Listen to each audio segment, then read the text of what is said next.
मंडळी ऐकलत, तुम्ही आमचा बाप काढला तर आम्ही तुमचा बाप काढू. होय, हे काय रस्त्यावरचं भांडण नाहीये, तर हा वाद आहे राज्याच्या सर्वोच्च सभागृहाच्या परिसरातला, म्हणजेच विधान भवन परिसरातला. आणि ही भाषा आहे दोन आमदारांची. एक आहेत ठाकरेंच्या शिवसेनेचे आमदार भास्कर जाधव आणि दुसरे आहेत भाजप आमदार सचिन कल्याण शेट्टी. एकीकडे विधानसभेचं अधिवेशन सुरू आहे, कामकाज सुरू आहे आणि दुपारी त्या दरम्यानच विधान भवनाच्या पोर्च मध्ये हा हाय व्होल्टेज ड्रामा पाहायला मिळालाय. बरं, या वादाचं कारणही जरा वेगळंच आहे. हे सगळं प्रकरण नेमकं काय, सविस्तर समजून घेऊ. भास्कर जाधव आणि सचिन कल्याण शेट्टी यांच्यातल्या वादाचा हा व्हिडिओ एकदा व्यवस्थित पहा.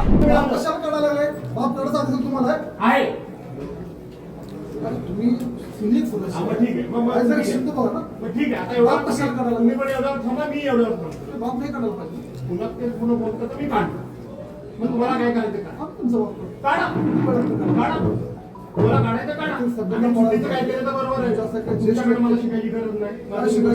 सत्ताधारी पक्ष असू दे, सत्ताधारी आणखी दोन मंत्री असू दे, काय कोणाला हे काम इथं खासगी काम कसं आहे? सरकारी नोकर हे कसं काय काम करू शकतात? सरकारी नोकर कसं काय हे काम करू शकतात?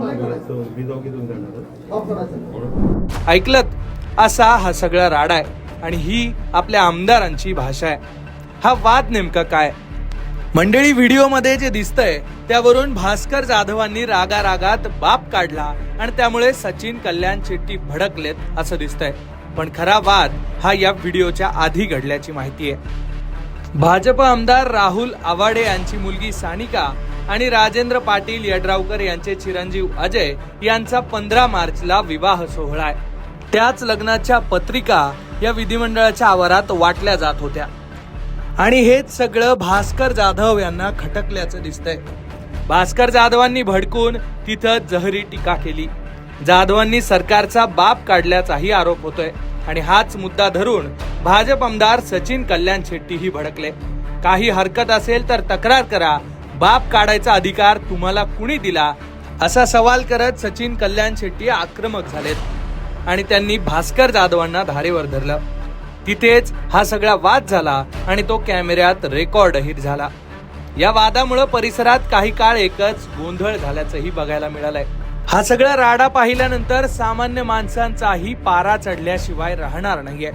कारण एकीकडे राज्यात अनेक समस्या आणि लोकांचे प्रश्न असताना अधिवेशनात त्यासाठी भांडण्याऐवजी आमदार आपसात भांडताना दिसतायत आणि नको नको ते शब्द वापरतायत. हा सगळा राडा पाहून तुम्हाला काय वाटतंय ते कमेंट बॉक्स मध्ये नक्की लिहा आणि अशाच घडामोडी जाणून घेण्यासाठी तुम्ही लोकमत पाहत राहा.